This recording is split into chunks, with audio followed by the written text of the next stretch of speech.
Hello बच्चों, तो चलिए इस प्रश्न को पढ़ते हैं। निम्नलिखित समाकलों के मान ज्ञात कीजिए। समाकलन 1/x-2 गुणा x+2 गुणा x-1 dx। तो यहाँ पर देखो, हमें इस समाकलन का मान ज्ञात करना है।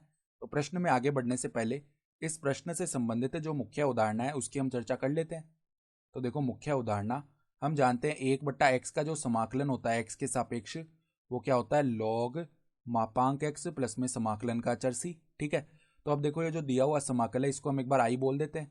तो देखो, आई बराबर में क्या आ जाएगा हमारे पास, समाकलन 1/x-2 गुणा में x+2 गुणा में x-1 और dx। ठीक है। तो अब देखो, ये जो फलन है समाकलन के अंदर, इसको हम अलग से लिखते हैं। तो x-2 गुणा x+2 गुणा में x-1 ये लिखा हुआ है। तो हम इसको आंशिक भिन्नों में तोड़ें तो a बट्टा में x-2 प्लस में b बट्टा में x+2 प्लस में c बट्टा में x-1 ये आ जाएगा। ठीक है।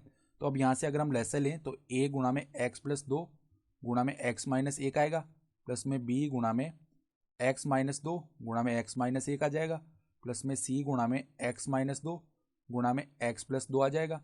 और यहाँ पर देखो, हर जो है हर वाले पद तो विभाजित हो जाएंगे, तो बराबर में यहाँ पे 1 आ जाएगा। तो अब x बराबर में हम क्या रख देते हैं, 1 रख देते हैं। ठीक है। तो 1 रखने से क्या होगा, जो a और b वाले पद है वो आपस में शून्य हो जाएंगे, क्योंकि यहाँ पर x-1 का पद आ रहा है। और c वाले पद में देखो क्या बनेगा, c गुणा में 1-2 बन जाएगा -1, फिर 1+2 बन जाएगा 3, यानी कि c का मान क्या बन जाएगा हमारे पास में, -1/3। ठीक है, c का मान आ गया। अब हम क्या करते हैं यहाँ पर, अब हम x बराबर में क्या रख सकते हैं, x बराबर में 2 रख सकते हैं। तो x बराबर 2 रखते हैं। तो देखो, यहाँ पर तो 1 है, बराबर में x बराबर 2 रखने से b और c वाले पद शून्य हो जाएंगे, क्योंकि यहाँ पर x-2 वाला पद है।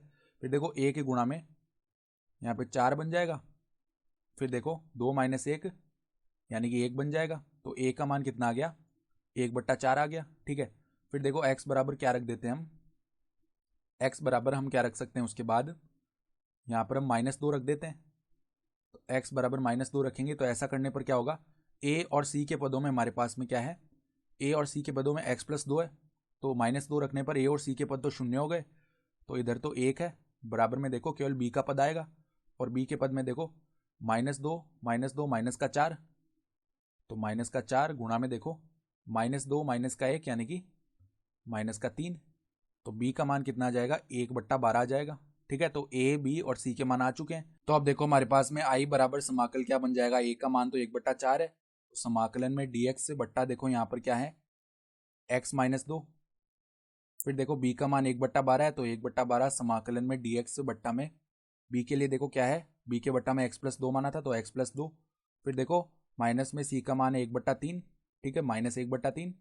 और यहाँ पर समाकलन में dx बट्टा x-1, तो समाकलन कर लेते हैं। तो 1/4 ये बन जाएगा log मापांक x-2, प्लस में देखो 1/12 ये बन जाएगा log मापांक x+2।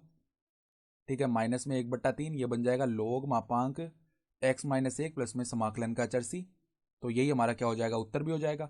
तो आशा करता हूँ कि आपको ये प्रश्न समझ में आया होगा। धन्यवाद।